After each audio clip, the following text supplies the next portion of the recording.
Welcome to the February 17th Eclipse OpenJ9 community meeting. As always, please add your name and affiliation to the list of attendees just so we can know who's been attending and can help connect with anybody who needs further connections there. So as always, I'll pause for a minute and give people a chance to add anything to the agenda that they want to bring up now. You also have an opportunity to add things to the end of the agenda in the Any Other Business section. So I'll just pause here, see if there's anything people want to bring up.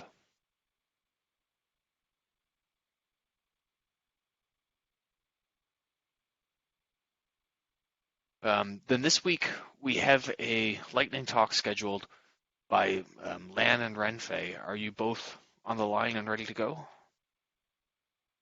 Yes. Yeah. Yes, I'm online. Yeah. So I will stop sharing then, and then you can take over and.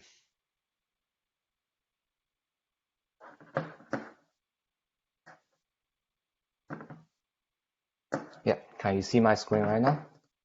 Yes. Yeah. Okay. So then Right. can go ahead. Yeah. Shelley, you want to go? Yeah, I do. I'm very fortunate to work with both Lan and Renfei on test automation stuff, and they are allowing me to say a few words about this, and I'll limit it to a few words. But just to say that I'm happy to see this landing at the OpenJ9 repo, and we've already landed this workflow at the Adopt OpenJDK test repo. I use it heavily. I really like it. And I do want to say that what is about to be presented here is a building block to further automation with the mission to remove barriers and friction that get in the way of common tasks. So this common task that is, let's temporarily exclude some test because something's wrong in our pipelines. This one we see a lot, and this is the building block also to other great automation, which Lan and Renfei will walk us through. Well, thanks so much, Shelley. Actually, you are the one that actually introduced us to this GitHub workflow. So yeah, today we're gonna talk about how we use auto test exclusion as example to basically automate the test workflow that we have. Without further ado, let's get started. So, Renfei, can you go to next slide? Yeah. Thank you. So, what is GitHub workflow? Basically, it's a lightweight automated procedure that we can add to our repo. So workflows are made of one or more jobs that we can can be scheduled or triggered by an event. It can be used to build, test, package, release, or deploy a project on GitHub. Basically, we can code it the way we want it to be. So a workflow can contain actions. So the actions can be created by community, or we can create our own and in our repo. So GitHub Actions can help to automate tasks within a software development cycle. It is event-driven, meaning that we can run a series of commands after a specified event that has occurred.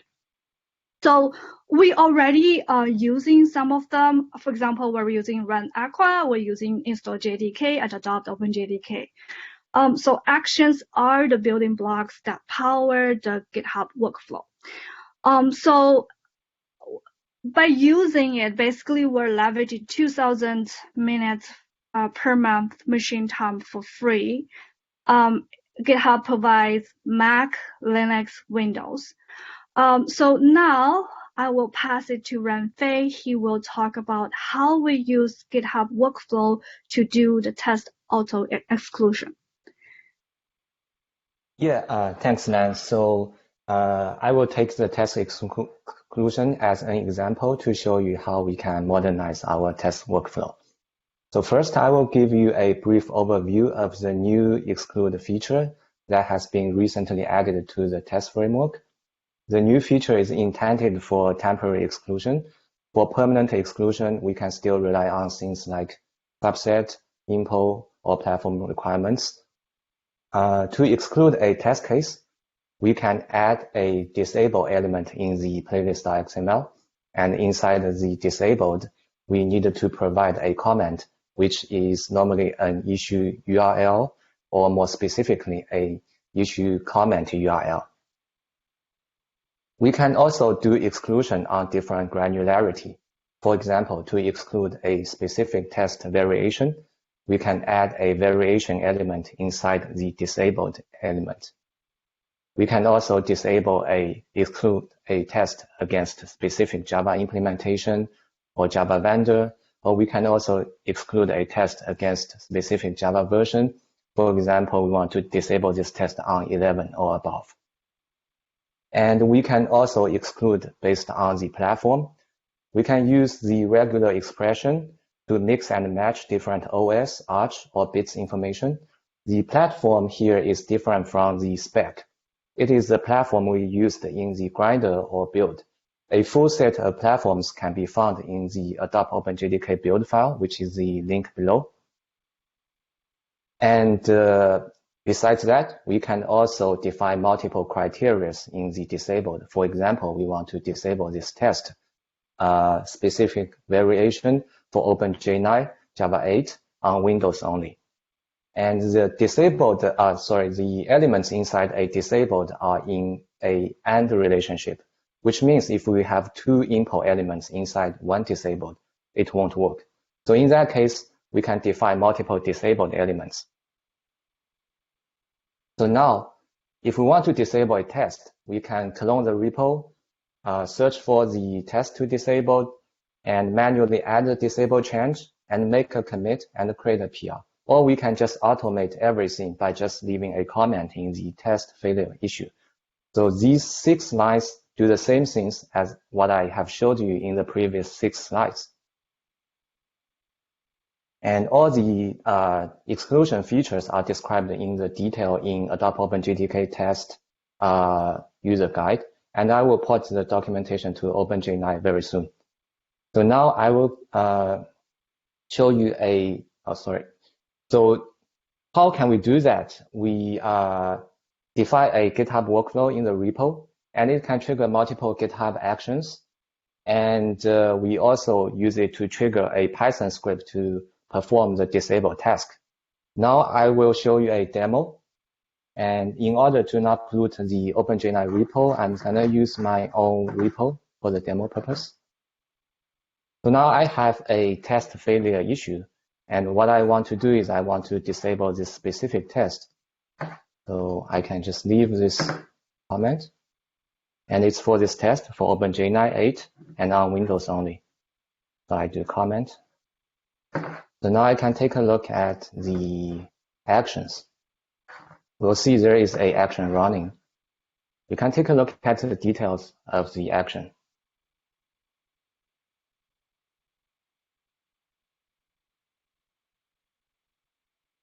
So it's doing some setups, downloads the Python, and it checks out the current repo, which is the test repo.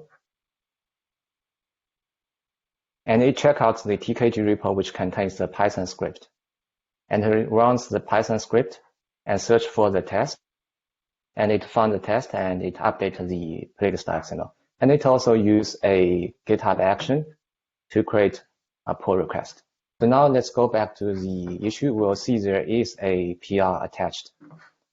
So when we click on the PR, we'll see it's related to this comment and it's triggered by me.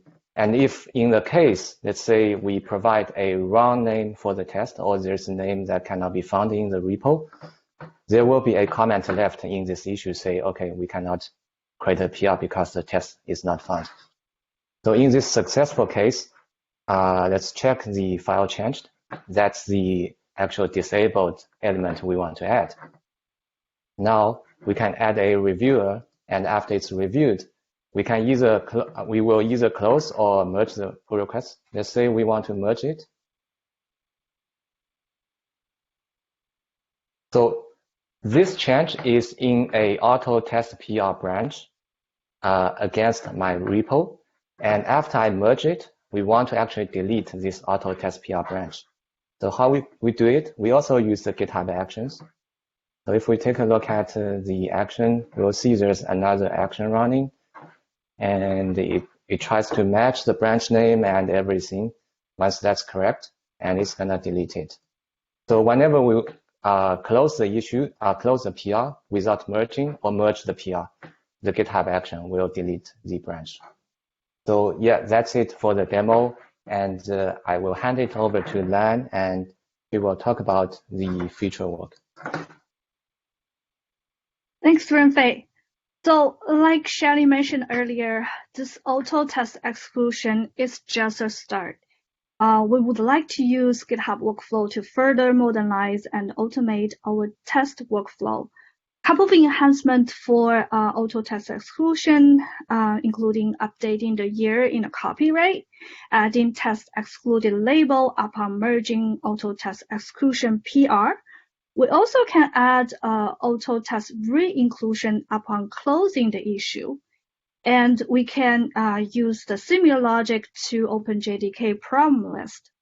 Also, with CanOSP project, we're adding comment-triggered PRs through GitHub Workflow, and we are working on the change-based testing as well. So the possibilities are endless.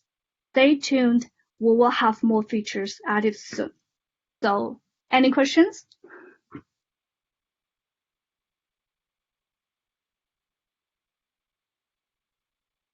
I can't believe no one's asking how soon. How soon? I was going to say my first question was going to be around who can do the excludes, but the way it opens the PR was already answered that. I think that's a great workflow. Yeah. I really like it in our test repo. And I think as we get more comfortable with this and we start tying in some of these other stories, so checking that the issue that's mentioned in the disabled tag, that's why we want those to be full URLs, because we want automation to go check. Is that still open? If it is, we ignore it.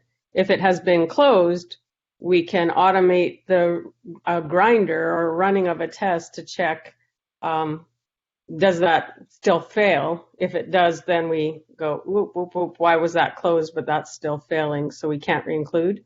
But ideally, that's just an automatic and smooth re-inclusion. And that could be comment-based re-inclusion or completely fully automated re-inclusion, depending on how we want that flow.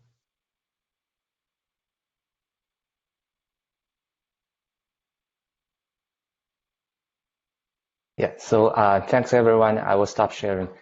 And as always, please feel free to reach out if you have any suggestions or comments. I think we can work together to make this better. Thanks. Yes. Thanks so much for giving that talk. Really looking forward to seeing that workflow land in the OpenJ9 builds and start being able to use that.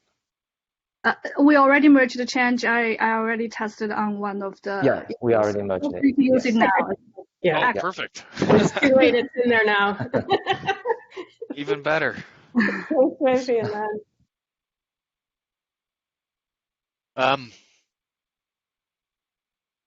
We are, thanks for that great lightning talk, and we are always looking for more of those. So if you do have another topic you'd like to talk about, please reach out to me. We'll get you scheduled in, and you can give a lightning talk on one of the versions of this call.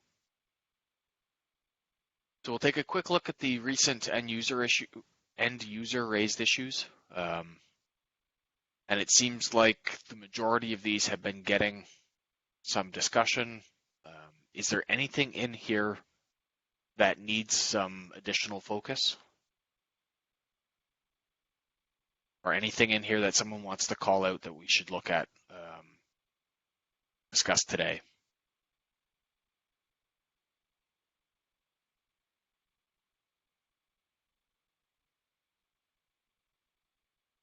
All right, then we will jump back to the agenda and take a look at the adopt downloads.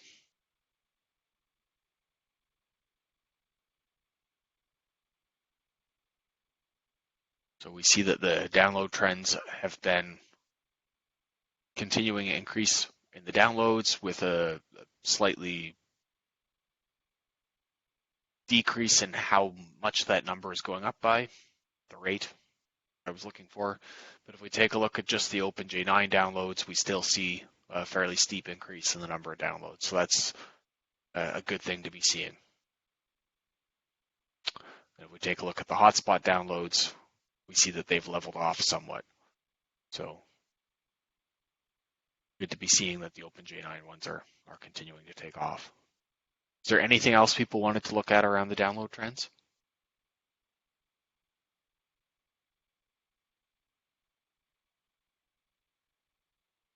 Then we'll jump into a discussion of our roadmap.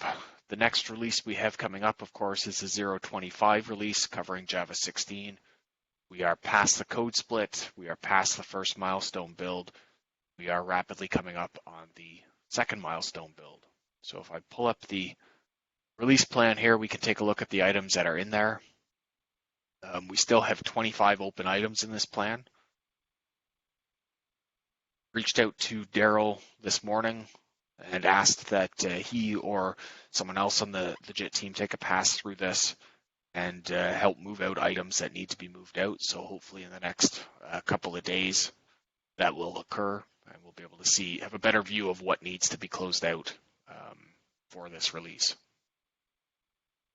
Is there anything in this list that we should be talking about today?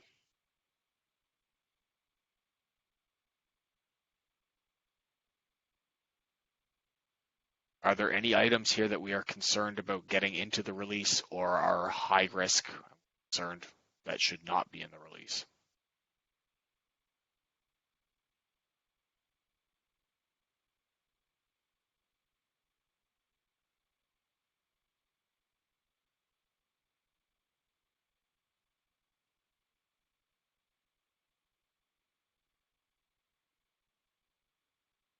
Okay, it sounds like everybody's pretty okay with where we're at around this upcoming release.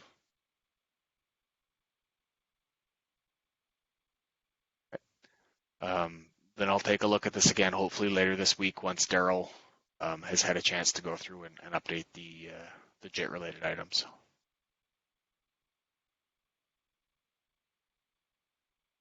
We had been discussing CMake and mixed builds and proposed to enable that for all releases 8 through 17 at the same time. Can someone confirm that we've made progress on that or what the current state of that is?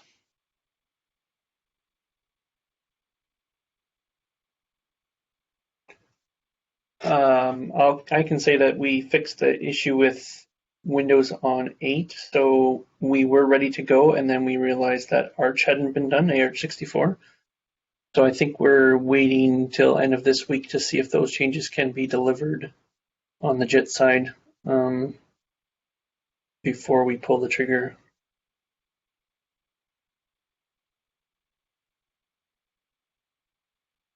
That adopt. And all the other PRs that go along with it, making it default in the extensions repo, etc. I think we're ready other than that. That's good to hear. Has any additional performance testing been done using the internal IBM builds?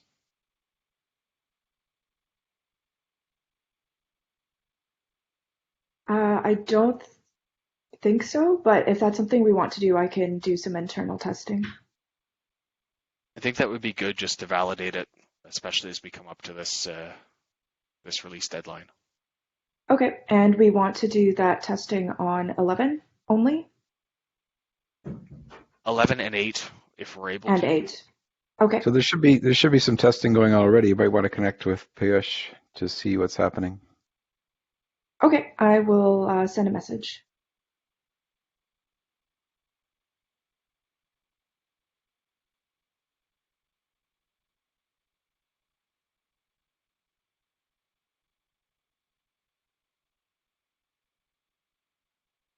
All right. Any other discussion around that?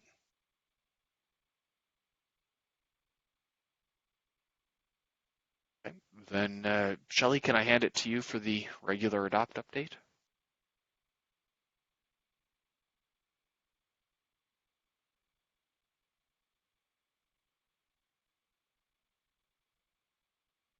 Shelley, you're on mute right now.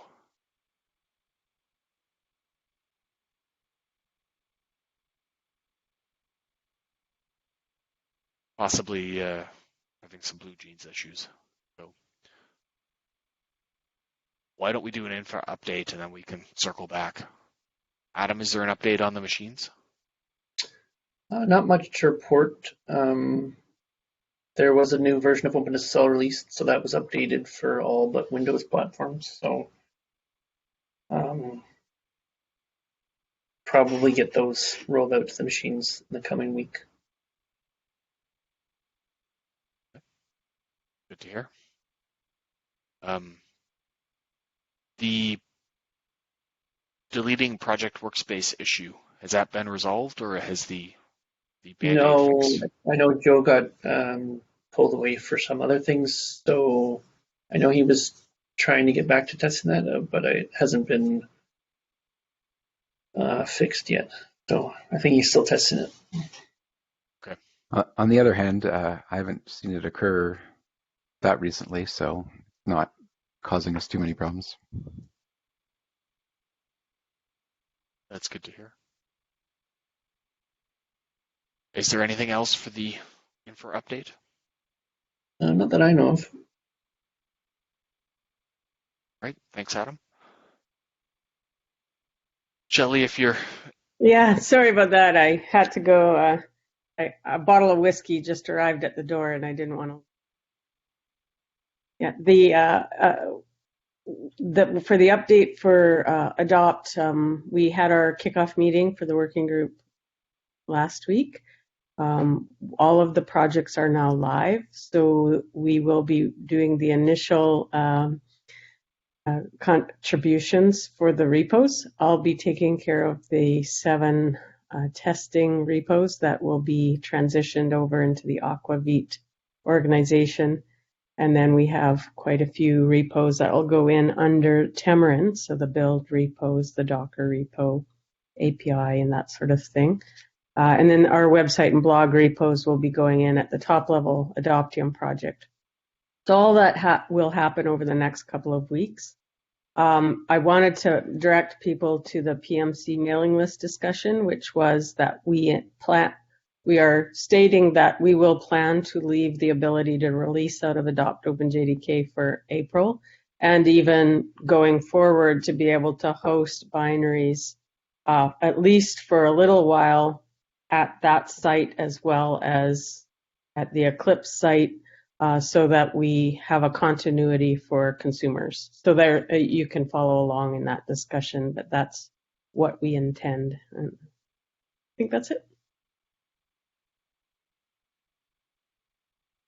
Shelley, do you have a link to that mailing list discussion? Yeah, I was trying to find it. I'll throw it in the minutes here once I get a hold of it. Okay, thank you. Yeah. Any other questions for the Adopt?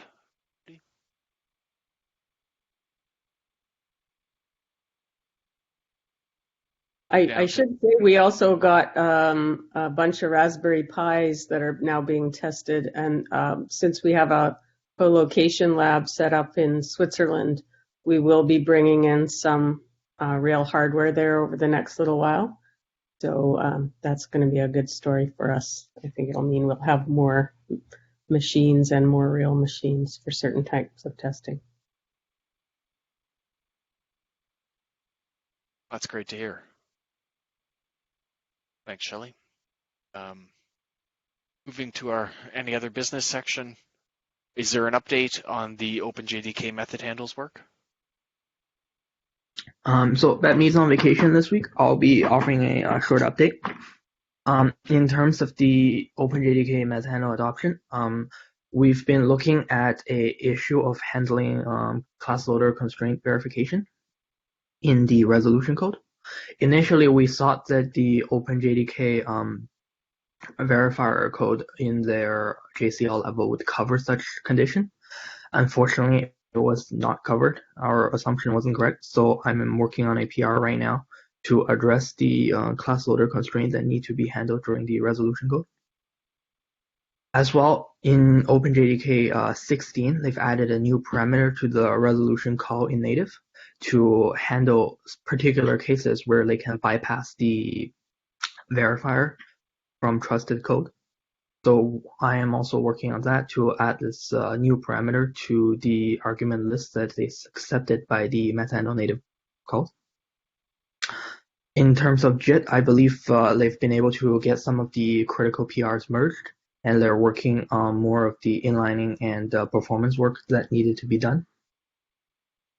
Last week, with Peter's help, we were able to get one of the full runs for Sanity extended, I think also part of the JCK, to run on all platforms. And I am right now going through the list of PRs that, the list of issues that we see in the test results. And I am combining them. I'm opening PRs for identical issues that we need to fix. In terms of the Sanity failures, I think we've narrowed it down a bit, and we're hoping to get more closed this week. And I think that's about it. Thanks, Jack. Sounds like we're making good progress there.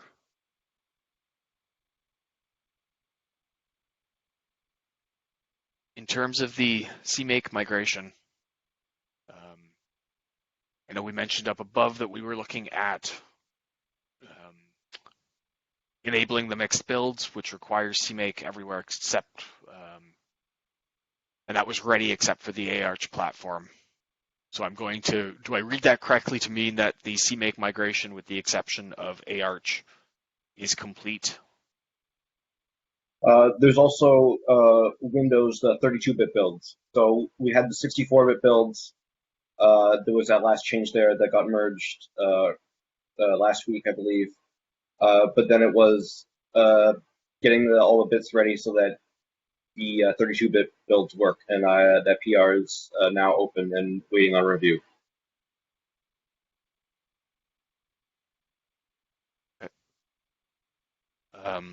Have the ZOS build issues been resolved? In terms of, I have the PRs open. I'm currently working them through the review process in terms of getting that stuff merged in. The other thing that's not covered is cross-compiling. So when we're cross-compiling for AArch64 or cross-compiling RISC-V, CMake doesn't work.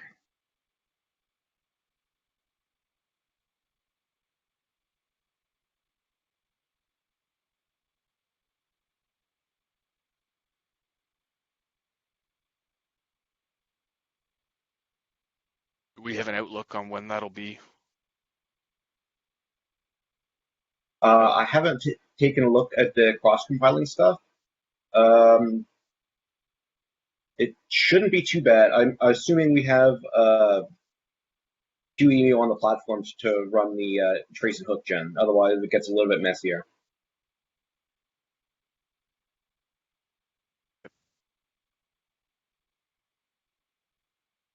Is there a reason that the cross-compiling support needs to block enabling mixed builds? No, that's not a blocker. There's nothing blocking mixed builds except for the AArch support for mixed builds. It's good to hear. I thought we were native compiling AArch64. Yep, that's why it's not a blocker for mixed builds.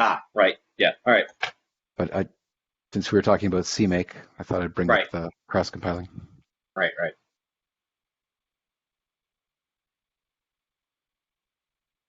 Any other update here? Nope, that's about it for me. Steven?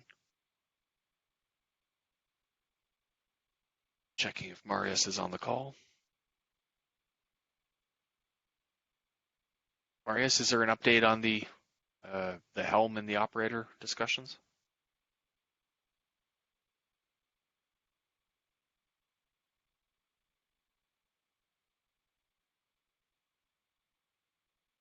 I see that you're not on mute, but we can't hear you, so this may be the usual issue with Blue Jeans.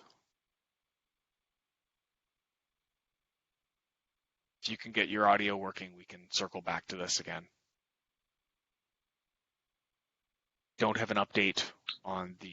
Can you hear me now? I had Yes, to Ken. log in again. Okay, it always happens to me. I don't know why. So I saw, Dan, that you commented on that PR yesterday, and you raised a couple of licensing issues.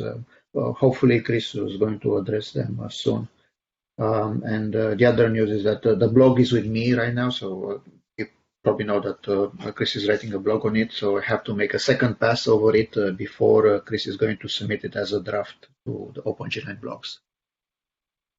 That's it. Thanks, Marius. Does anyone have the date for the next microJIT meeting? It's not this week, it's the next week. So whatever next Thursday is. Let me see. So 25th should be. Okay, thank you.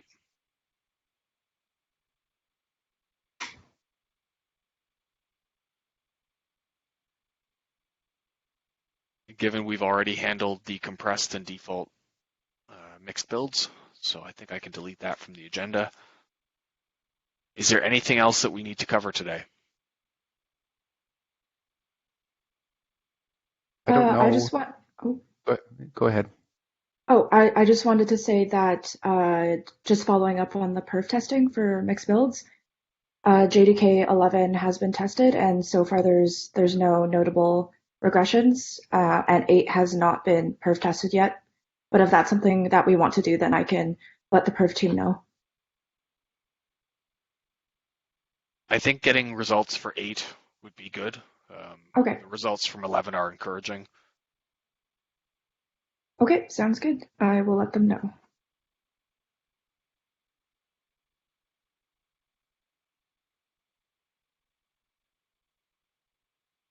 Pete, was there something you were going to add? I don't know if Adopt is running any testing for RISC-V, but because RISC-V is cross-compiled and won't support mixed, once we change the tests to default to mixed, if they want to run testing on RISC-V, we might need to modify that PR22 to support that. Right. We don't have the test turned on as part of the build pipelines. We can run automated tests, but we don't have it triggered from the pipelines at the moment. So I guess you wouldn't have to adjust that change. And if we did want to run pipelines, we could trigger it in a different way for the time being. But I presume that at some point we'll want to include that in automation. But no one's really been pushing for that yet. Right. Well, there's no JIT, so yeah, trying to do anything with a JIT just means you're doing it really slowly, including running all the tests. So I hadn't thought to turn on all of the tests, but what we did with some of the other platforms that were slow or we only had a few machines was to turn on a subset, just a sniff test or something. But anyway. Yeah, I think we've worked through some of the testing manually and identified problems. I don't know that if it needs to be tested regularly or not.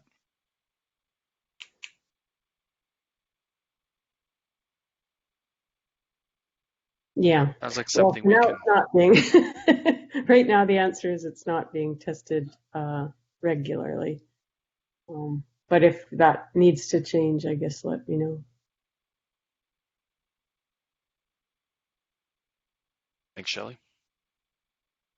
Anything else we should discuss today?